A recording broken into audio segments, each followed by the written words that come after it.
Hey guys, in this video I'm going to go over how to remove facial verification in Binance. Now, if you're wondering if there's any specific option that you can do from here, no, there's no official or straightforward way to disable facial verification once you set it up yourself. It's a mandatory component of, Binance's Know Your Customer. So it gives you access to certain features and high withdrawal limits. What you can do is you can go to Gmail, compose a new mail, send it to inquiries@binance.us.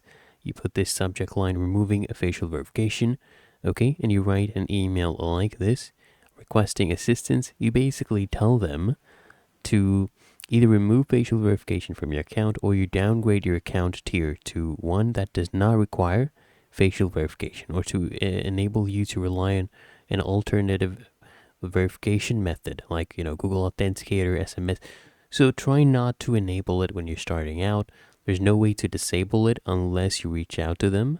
Okay, so make sure you put in your name and your Binance registered email. That's the most important.